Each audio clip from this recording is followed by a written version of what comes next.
Hello everyone, this is Imogen from PCGamesN.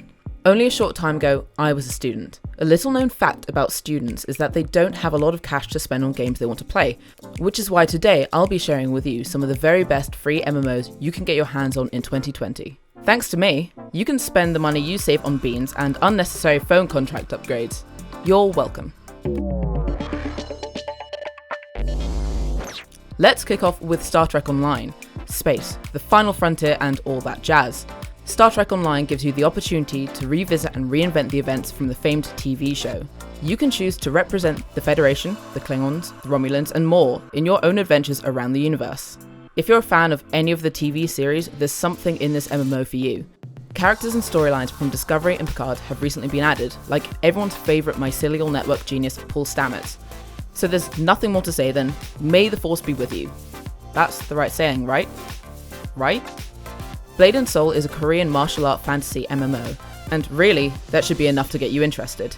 In it, you have the opportunity to pick a race and class and then explore the world while partaking in PvP battles, dungeon crawling, and lots more.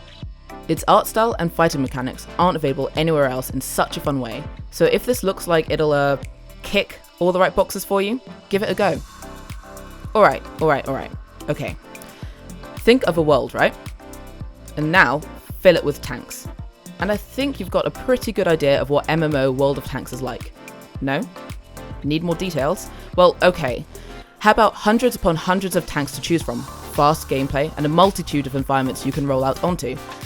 Maybe that will give you a better idea of what World of Tanks is like. So if you're into the concept, then hey, like all the games on this list, World of Tanks is free. Go give it a go. I tank you'll like this one. Get it? Tank. Suit yourself. Alright. Okay. Think of world, right? Sorry? I've already done this joke. Okay, well, then just imagine the last joke and replace tanks with warships and, well, you get World of Warships. Well, there's more to it than that. Where World of Tanks has faster paced land missions, World of Warships slows that right down to a game of precision and tension. These ships roam the sea, an equal battlefield where it's imperative that you predict and pull off your shots. Fail and you're doomed to Davy Jones's locker. I also like the pretty colours in the game, so that's an added bonus. Have at it. World of Tanks focuses on tanks and World of Warships on ships, but if you're looking for a little more helicopter, fighter jet, ship and tanks mixed together, you get War Thunder. Not only more expansive in the range of machines you can control, but also with a little more technical focus on whatever it may be you're piloting. War Thunder is the free MMO for those that love historical warfare. It's easy to fall into the trap of MMOs meaning fantasy, fetch, questy fun, but that's not the case anymore, and War Thunder can show you why. Now, there will always be discussions surrounding which Guild Wars is better. They're both pretty excellent. Here I'm going to talk about Guild Wars 2 because we think it's the friendlier face to new players. It has plenty to offer as a free MMO goes, with tons of quests, progression options, and full zone events where you see the full power behind the player base. Events that happen around Tyria will have consequences, so perhaps you need to really consider all your options before executing your plan, eh? Exciting races to play as, expansive world, and options to buy expansions if you like what you see, means Guild Wars 2 is a well-rounded MMO RPG. Who doesn't love a little Dungeons & Dragons in their life? After playing on and off for a little while myself, it was exciting to see that Neverwinter was based on, well, the city of Neverwinter from Dungeons & Dragons lore. It means there are a bunch of elements drawn from D&D to make the game what it is. I don't know about you, but a D&D MMO is sort of the dream, am I right? Recent module additions like Uprising, Undermountain, and the Heart of Fire makes Neverwinter the free MMO not only for D&D lovers, but those who want a fleshed out fantasy experience. Alexa, play Sail by AWOL Nation. Actually, perhaps it's not the time. If you like sailing though, then Arcade might be the game for you. I can't promise that the song is in the game though, which is a shame if you think about it. Arcade takes all your piratey MMO ideas and puts them into play. Sailing isn't the only thing to do in Arcade, of course. It's just one of the main transportation methods. It's got land and air capabilities too. You can farm, make a home, and guess what?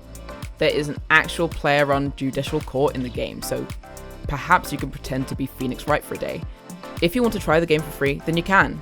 However, Arcade Unchained allows you to play the exact same game with all its gubbins for a one-time fee. But maybe you're looking to the stars instead. Star Conflict has an expansive sandbox that you can explore and... Hold on. Sand? Sand when it's in space, is it not like stardust then? Or... Doesn't matter. The universe you can explore in Star Conflict is big. And you're not just confined to owning one ship, you can own fleets of increasing size and power. Team up with other players for PvE adventures against aliens, or maybe you just want to ruin another player's day instead. It's all up to you and your choices. Star Conflict also has VR capabilities, so you literally can have the stars in your eyes. Spoilers. You know that bit in Avengers Endgame where Doctor Strange does that magic thing and then all those portals open and then out come all the previously dead characters? And then you like cry for the rest of the film? Maybe the crying was just me actually, but those portals are sort of like the concept of Rift. In this world, rifts open up spawning enemies and bosses that every player in the vicinity needs to battle to save their world. Of course, you're not just sat there waiting, twiddling your thumbs for something to happen. There is a world and lore to explore, a diverse class system, and a sense of unpredictability with every passing moment. Let's get rifty. And to finish, cross out. If you're anything like me, then you loved Mad Max Fury Road. You get action on action on action with dozens of nonsensical cars battling one another. And if you want that in an MMO, then Crossout is for you. You can customize and color a range of vehicles to your specifications, and then watch it all fall apart as you fight in PvP or PvE modes, and even some player-created boss battles. For all your hard work, you can earn new blueprints, missions, and parts, and you start all over again. Build a monster truck, battle other monster trucks, and find out who's really king of the grill. Geary me, my puns are getting bad. And that's about it. There are the best MMOs for free in 2020. I've covered such a range of different games and genres that there has to be something for you here.